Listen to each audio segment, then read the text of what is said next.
quelques mots d'introduction pour cet atelier.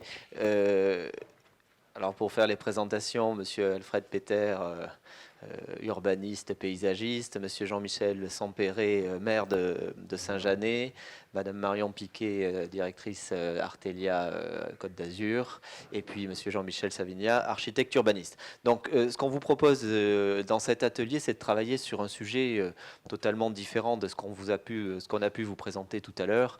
Éco-Vallée, c'est 10 000 hectares, c'est un territoire qui a été longtemps dégradé, avec une partie très urbaine et puis une partie qui l'est moins.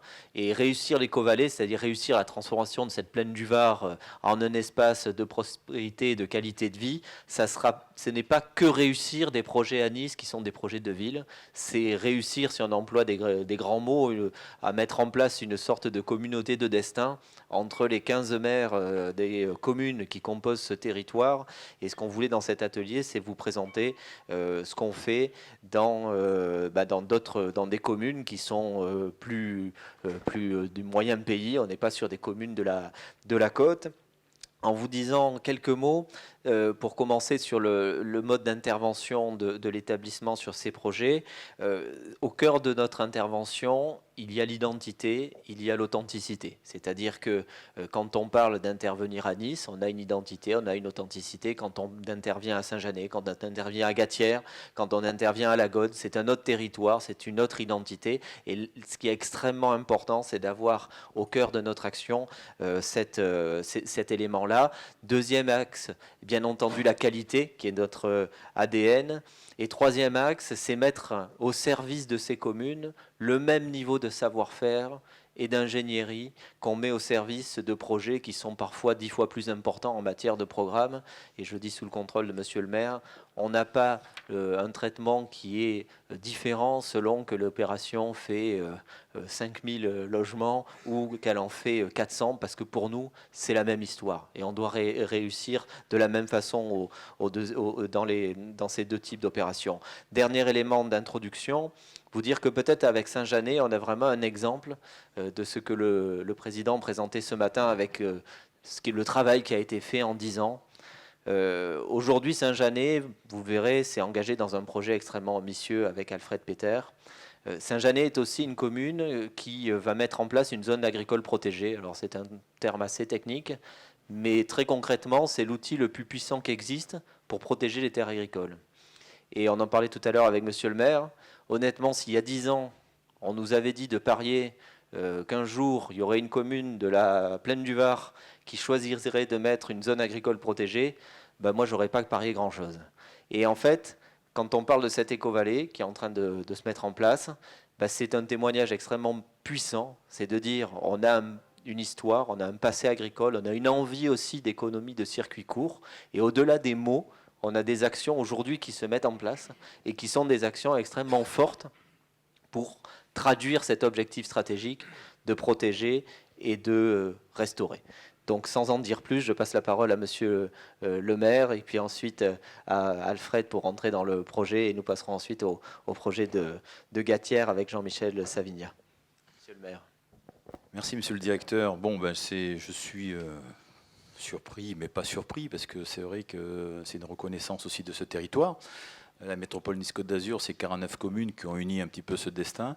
Et à travers Éco-Vallée, aujourd'hui, je dirais Nice Éco-Vallée, parce que c'était aussi une volonté d'identifier ce territoire par rapport à une commune où, comme on parle du festival de Cannes, Cannes est une identité en termes de cinéma, comme Nice aussi, pareil. Mais ceci étant, aujourd'hui, je suis maire depuis effectivement 2008 et on a une véritable vision de développement. Et à un moment donné, il y a des paroles et il y a des actes. Enfin, je pense qu'on a parlé très longtemps d'Éco-Vallée. Et puis on voit maintenant sortir les projets et les programmes les uns après les autres. Et on voit la qualité, je dirais, sur laquelle on s'est appuyé, nous. Parce que le PA nous accompagne sur des projets où ils ont le savoir-faire, la connaissance, je dirais, et l'accompagnement. Et effectivement, tiens, je ne vais pas rivaliser avec le maire de Nice, mon président, parce qu'à la fois je suis vice-président de la métropole Nice-Côte d'Azur, mais on a vraiment un projet de territoire qui est complémentaire et non pas concurrentiel. Moi, je pense qu'aujourd'hui, il y a une prise de conscience, et vous savez, à travers tout ce que je fais dans la politique, alors j'ai pas été bercé là-dedans, c'est peut-être ça aussi qui m'a motiver, je dirais, à faire avancer les projets. C'est surtout avoir une prise de conscience, et plus ça va, et plus je prends de l'âge, et plus la prise de conscience est importante. Pourquoi? Parce qu'on a parlé d'écologie, on a parlé de développement durable, et on est même dans le plan alimentaire territorial, sur lequel nous avons été retenus, et la métropole a retenu aussi, sur des projets très innovants. Mais à la fois qui sont innovants, mais ce n'est pas le fait d'innover, mais c'est surtout le fait aussi de pouvoir répondre à ces attentes, où on verra peut-être pas, nous, le réchauffement climatique, on le voit maintenant, parce qu'on a l'impression depuis 15 jours là, de souffrir de la chaleur, mais c'est une première alerte, je pense, une première alerte qui devrait nous sensibiliser à modifier un petit peu nos comportements. Et ce matin, avec plaisir, j'ai pris le tram, et je me retrouvais à la place Alsace-Lorraine, où on est arrivé en sous-sol, et Christian Estrosi a vraiment eu raison de maintenir ce projet en souterrain, parce qu'on a roulé à 70 km en sous-sol, et on est sorti avec mon collaborateur, on entendait les oiseaux. Et j'ai jamais entendu ça à Nice, franchement. Ça veut dire que ça fait depuis une semaine, on s'approprie de nouveau, je dirais, et on se rééduque à quelque chose d'important. Et je le disais tout à l'heure, tu l'as dit en préambule, Olivier, vous savez, on ne fait que reproduire ce que les anciens ont fait. Donc aujourd'hui, on est dans une véritable réflexion où la dépendance, on est dépendant, tout ce qui se passe en France, 80%, et tu disais tout à l'heure, les ZAP, oui, ça sera les premières ZAP du département des Alpes-Maritimes, d'accord, où on est en enquête publique à partir du 10 juillet. Pourquoi? Parce qu'on faut construire. Et là, je reviendrai sur le projet des coteaux aussi, parce que le projet des coteaux, c'est un cheminement qui dure depuis maintenant à peu près 7 ans, où plus ça va et plus on mûrit le projet. Et je pense donner du temps au temps, c'est aussi important dans l'analyse. Ce projet, alors je ne vais pas faire parler que de Saint-Jeannet, mais parler des projets des coteaux, qui à la fois on est soumis à la loi SRU, qui aujourd'hui s'est durcie, en passant de 20% à 25%, sur un territoire contraint comme le nôtre, où on a entre le Baou de Saint-Jeannet et le Var, tous les plans de prévention des risques. Il n'y en a pas un qui nous échappe. La loi montagne, les zones à risque, le PPRI, le mouvement de sol, enfin on a tout. Et c'est quand même assez compliqué de pouvoir urbaniser sans, je dirais, on ne peut pas refuser le développement de sa commune, par contre, il faut l'harmoniser. Et on essaye autant que faire se peut, on a fait des projets, parce qu'il y a le représentant de Kaufmann et Broad, sur lesquels nous avons travaillé aussi, sur un projet bien spécifique, avant de travailler avec Alfred, où la réalisation s'intègre parfaitement par rapport à ce qu'on a.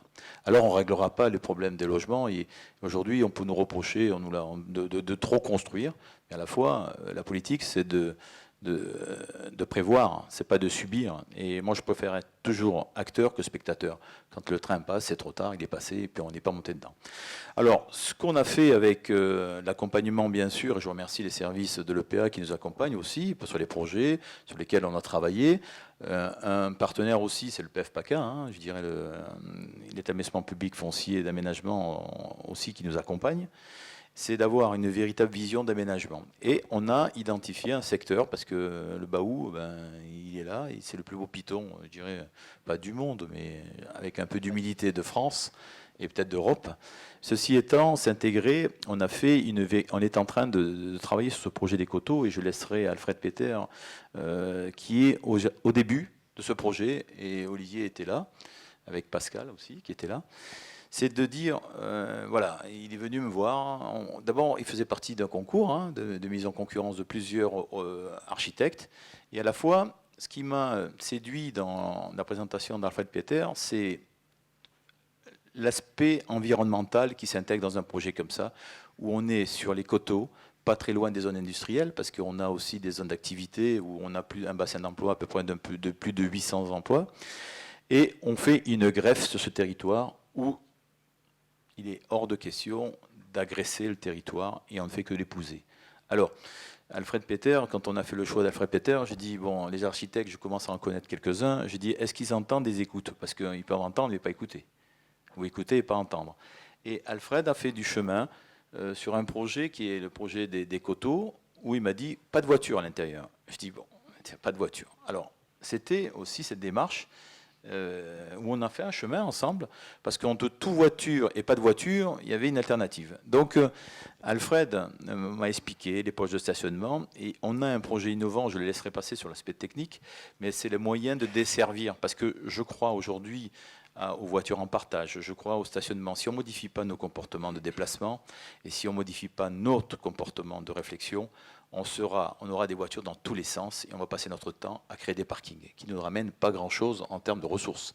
Par contre, aujourd'hui, les voitures en partage, tout ce qui peut être livré, alors c'est vrai qu'on a le tram maintenant, la ligne 2, la ligne 3, on travaille sur un projet aussi de connexion entre la rive droite et la rive gauche, parce qu'il n'y a pas très longtemps, on pense qu'il n'y a que la rive droite, la rive gauche, où il se passe quelque chose. Non, je peux vous dire que j'ai reçu, à ta demande, j'ai reçu quand même les gens de Paris qui étaient la Cour des comptes, enfin, ils viennent, et ils ont expliqué un petit peu tous les projets que nous avions sur la rive gauche et la rive droite, et là, ils ont été quand même scotchés.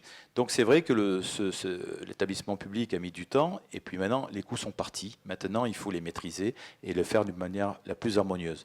Donc pour revenir au coteau, on est parti avec Alfred sur cette réflexion-là, et il m'a dit, bon, ben, on va faire du stationnement, et à l'intérieur, on ne fait pas de route, on fait une piste qui servira uniquement pour les déménagements et les déplacements. Parce qu'on travaille sur des projets d'itinérance aussi, vous verrez dans les mois qui viennent.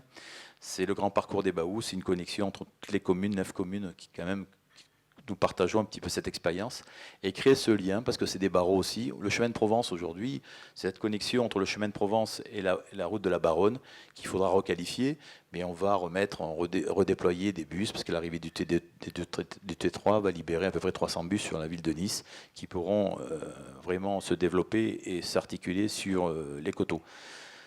Aujourd'hui, ce projet-là, c'est aussi une desserte donc, où on met le curseur quand même sur l'aspect à la fois écologique, économique, mais au-delà de l'économie, c'est la qualité. Et on privilégie, au lieu de faire des aménagements structurants qui dépasseraient, on voudrait mettre le paquet sur la qualité, je dirais, des logements. Et je laisserai le soin à Alfred tout à l'heure de vous le dire. Mais quand on a parlé d'ascenseurs obliques, oui, on va mettre des ascenseurs obliques pour desservir, je dirais, ces poches du stationnement. Un petit peu le principe, je parle sous le couvert d'Alfred, mais c'est un peu le principe qu'on a dans les stations de sport d'hiver, où on laisse sa voiture au garage et puis on accède à travers, je dirais, des aménagements structurants comme les ascenseurs obliques et créer de véritables connexions entre le chemin de Provence et, je dirais, aujourd'hui, la route de la Baronne. C'est aussi un moyen pour nous de faire une greffe, parce que pour ceux il y a des personnes qui vont venir, qui construisent à Saint-Jeannet, ça me fait plaisir, parce qu'elle était là tout à l'heure. En tout cas, c'est un grand plaisir de recevoir des gens comme ça, de cette qualité. Mais dire aussi que c'est des greffes, c'est des intégrations dans un site. Et souvent, on néglige, parce qu'on voit un plan à plat, et moi, souvent, je demande, c'est l'intégration dans un site. Pourquoi ? Parce que là, on mesure vraiment, je dirais, l'impact environnemental que ça peut représenter par rapport au site. Donc voilà ce que je voulais vous dire, sauf si vous avez des questions à me poser. Je vais laisser la parole à Fred, mais vous remercier de votre attention, et puis je suis à votre disposition pour des renseignements complémentaires. Mais on travaille sur plein de projets. Je pense que c'est aussi un projet de territoire que nous avons en partage, en tout cas. Merci.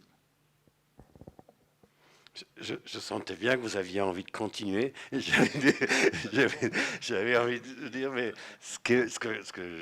alors, on se connaît maintenant depuis quelques années, que au fond, quand le maire a envie de dire ce que normalement dit l'architecte, c'est bon.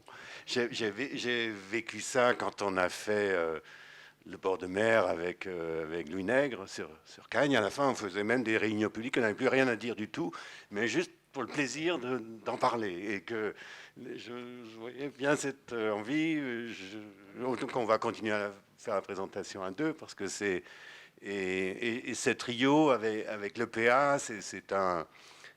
Je pense que au moins une première réussite. Déjà, le projet n'est pas construit, mais le fait que ça fabrique de l'enthousiasme sur un sujet d'urbanisme qui peut être par ailleurs assez ingrat. Jean-Michel, un urbaniste qui se coltine comme moi souvent les règlements, les procédures, tous ces gros mots. Voilà, donc disait M. Sampéré, faire du logement dans l'arrière-pays de la plaine du Var, c'est une nécessité absolue. En même temps, on n'est pas dans un site vierge, quoi. C'est-à-dire que vous voyez bien sur le site actuel, on est dans l'urban sprawl dans sa plus belle expression. En bas, c'est les zones d'activité. Après, vous avez cet habitat diffus. Et en haut, tout en haut, effectivement, il y a le plus beau bao du monde, je le confirme, M. Sampéré. C'est cette situation. Donc le projet, il est plutôt en bas des coteaux, bien qu'on est sur une pente qui est comme plus de 20%. Donc c'est un projet de montagne, donc c'est assez normal qu'on fasse des remontes de pente. Mais on est dans un terrain qui est entièrement destiné à être dans la pente. Donc, vous voyez, quand on regarde aujourd'hui la situation, une zone industrielle, on a un petit lotissement privé qui est fermé sur lui-même, et puis il y a encore quand même des secteurs qui sont restés. Donc, on a un agriculteur qui est très bonne activité, qui est resté sur le site lui-même. Et puis après, il y a ces coulées vertes là, qui sont des ravines qui qui dessinent aussi ce territoire. Et donc, quand on s'est installé là-dedans, c'est la première chose à pas faire, c'est de commencer à tracer des routes, comme on le fait en principe quand on fait de l'urbanisme, parce que les pentes sont telles que, en fait, le projet ne serait plus vraiment un projet de logement, mais ce serait un projet d'infrastructure sur lequel on vient greffer du logement.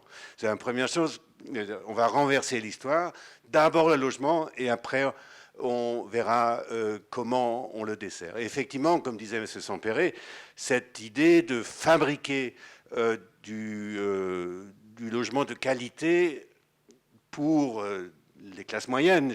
On n'est pas dans une opération pour du logement haut de gamme. C'est vraiment pour répondre à une urgence en termes de logement sur le secteur. Et donc, on a cette ambition de dire que le logement pour le logement aidé et le logement pour les classes moyennes, ça doit aussi être du logement de qualité. Et la chose qu'on peut offrir à Saint-Jeannet, c'est la vue, quoi. Et donc le premier principe qui régit pratiquement l'ensemble du projet, c'est de dire la vue pour tous. Voilà. Personne n'aura de vis-à-vis.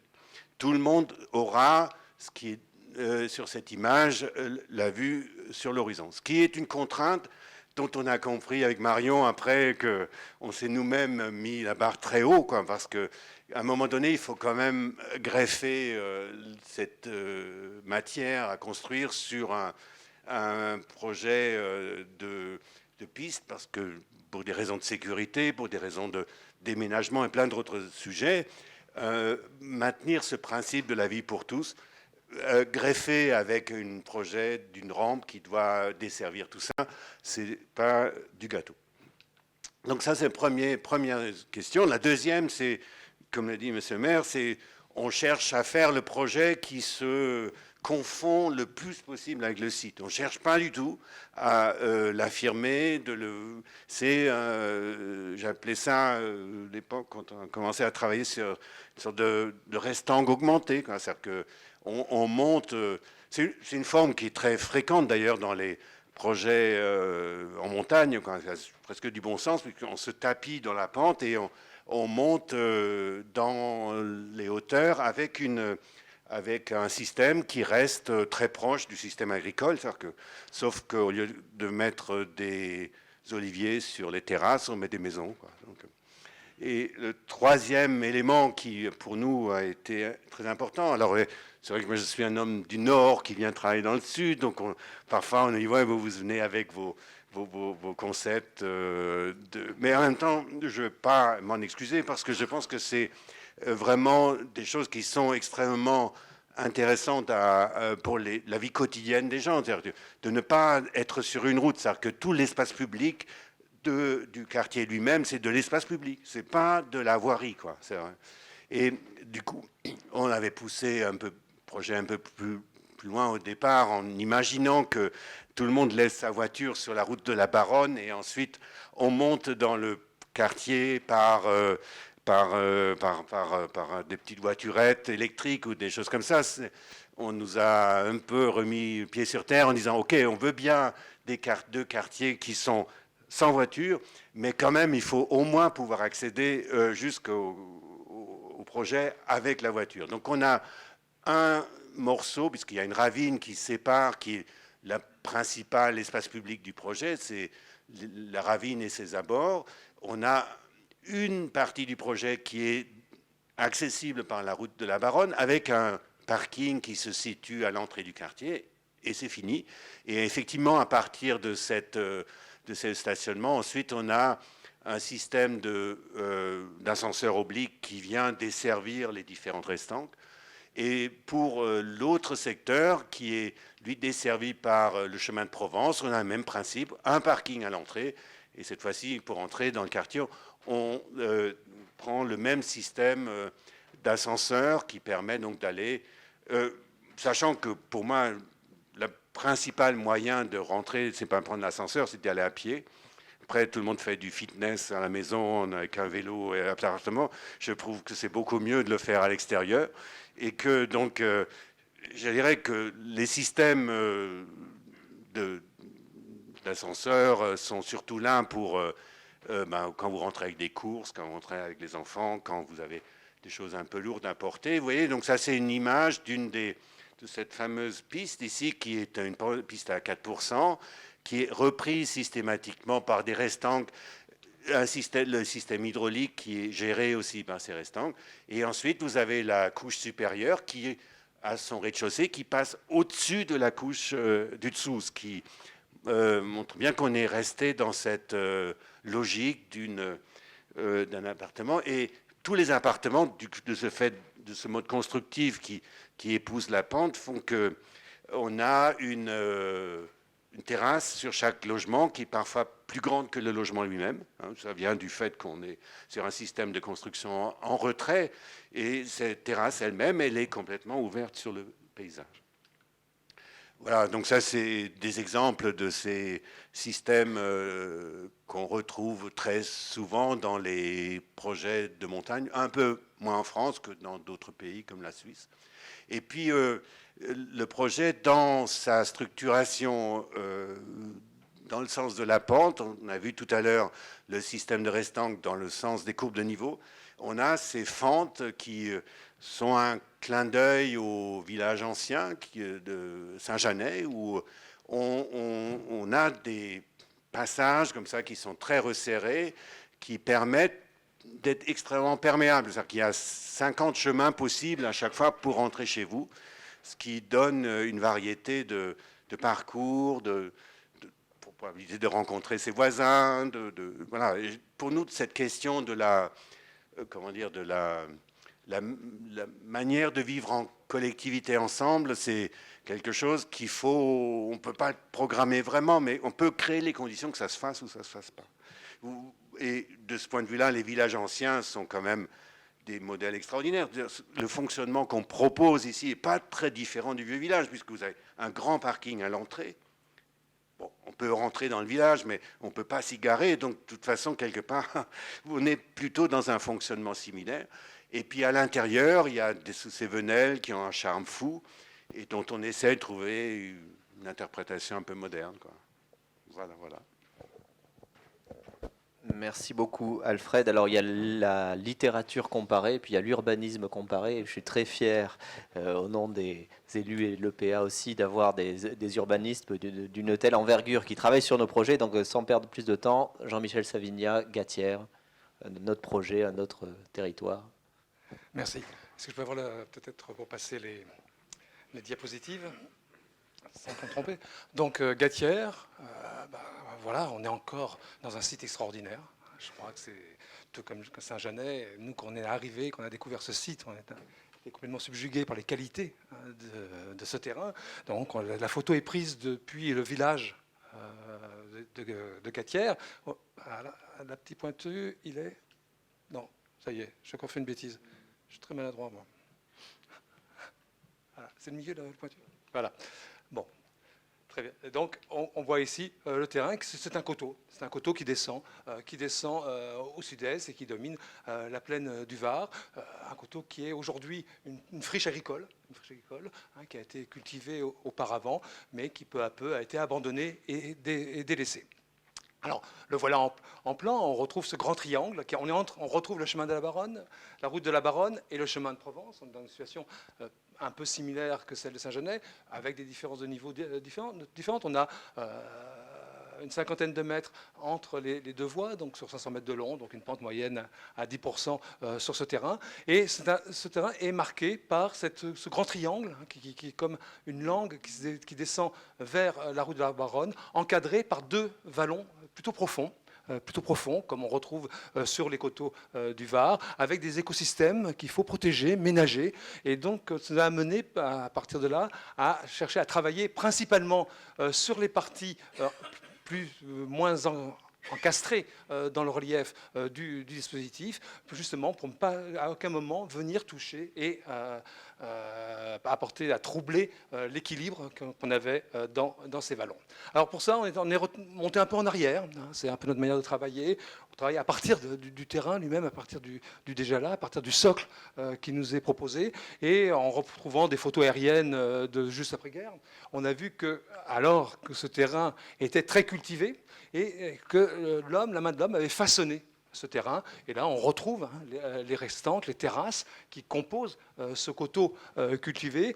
Et on s'est tout de suite intéressé à cette manière dont le terrain avait été déjà sculpté, construit, pour se dire, n'essayons pas de bouger beaucoup plus ce terrain et appuyons-nous sur les terrasses et terrassements qui ont été fabriqués au fil du temps dans l'idée de ménager ce site, d'être prudent avec ce site et surtout de limiter tous les déblais, remblais, travaux qu'il peut y avoir. Donc on avait comme nous une situation un peu différente, un enjeu de franchissement, avec une voie qui était, dans les études préalables, une voie toute droite qui était tracée entre les deux chemins. Et à partir de cette observation de ce que le sol, le terrain nous laissait, on s'est rendu compte qu'il y avait un vieux chemin muletier qui existait. Et donc on s'est dit, effectivement, le pas traditionnel nous indique le pas le plus long possible pour franchir cette pente. Et nous allons installer cette voie dans ce tracé. Et donc le chemin d'Estrelizias vient rejoindre. Alors ça part un peu vite parce qu'on a un petit éperon ici, et ensuite il suit, il accompagne jusqu'au chemin de Provence. Et ensuite, dès lors, la distribution et la desserte des logements, elle venait s'installer à la fois le long des restanques et dans des allées résidentielles parallèles aux lignes de niveau. Donc voilà la topographie rapidement modélisée. Donc on sent bien la présence des vallons, ce terrain façonné, la butte en haut, et donc qui fait qu'à un moment donné le terrain se retourne et sur lequel on est venu installer le projet.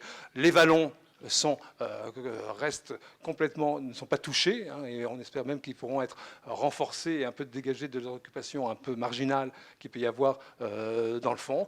Le chemin d'Estrelizias qui vient rejoindre une petite polarité, parce que là, on se raccroche au quartier de la Bastide. L'école est déjà là, il y a des logements de personnes âgées, il y a des tennis, des de sport. Donc, une petite polarité, un petit square pour enfants, un petit kiosque à sandwich. Et donc, essayer d'intensifier ces petites choses. C'est toujours difficile de venir accrocher, de faire ses greffes et de s'accrocher sur ces petites choses, en proposant ici une place qu'on appelait place Panorama, tout simplement parce que par là, elle est ouverte sur la plaine du Var, sur les horizons. Et dès qu'on se retourne, là, on a la vue sur le village perché de Gatière et sur les Baous. Et donc, en surélevant légèrement cette place, en l'exaucant légèrement du sol, on pouvait offrir un panorama tout à fait intéressant. Et ensuite, on est venu assez simplement installer les constructions dans la pente, une orientation sud-est. Bon, voilà, c'est parfait, on va pas chercher à faire mieux. On est adossé à la colline, donc bien orienté, et donc essayer de valoriser, d'utiliser, d'exploiter au maximum cette disposition avec ces allées résidentielles qui accompagnent et qui desservent les logements. Autre chose, c'est quand on fait attention à ce déjà-là, au préexistant, c'est qu'il y avait, bien sûr, et toute une partie avait été cultivée, était en friche, mais il y avait quand même déjà une structure végétale présente sur ce terrain, et on va essayer aussi de l'exploiter. Donc je ne reparle pas des vallons, mais on a une pinède, une oliveraie, des bosquets de chênes blancs quelques sujets. Et Sandrine Lefebvre, qui est paysagiste, qui travaille avec nous, a fait un relevé assez précis, des positionnements et des essences qui étaient là. Et on va essayer, au fur et à mesure du projet, on a essayé de ménager et de maintenir au maximum ces boisements. Alors, ce plan masse qui est un peu brut de décoffrage ne le dit pas, mais quand on connaît le terrain, on sait qu'on retrouve ici la Pinède, qui devient un petit jardin public pour le quartier. L'Oliveraie est maintenu au cœur de cette opération.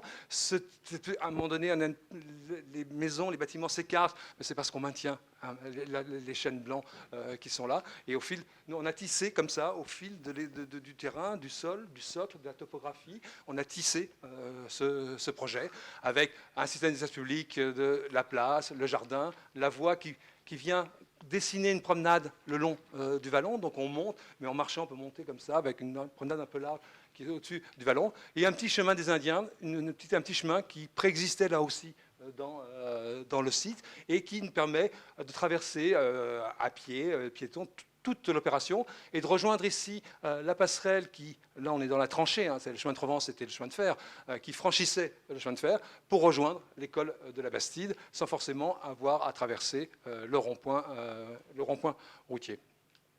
Voilà, donc le programme, c'est entre 350 et 450 logements. C'est aussi la volonté qu'on a eue d'avoir une mixité typologique. Je suis presque à la fin. Il n'y a pas de souci. Donc on décline entre du collectif, de l'intermédiaire et de l'individuel groupé. Une crèche est prévue, quelques activités, services, commerces en socle des opérations. Voilà une idée de l'inscription dans la pente de ce dispositif. Donc en cherchant au maximum à limiter les déblais remblais. On a pris le parti de dire que tout le stationnement est intégré aux constructions, dès lors qu'on est ça, et donc on n'a pas de stationnement de surface pour limiter la perméabilisation des sols et donc d'intégrer dans les opérations.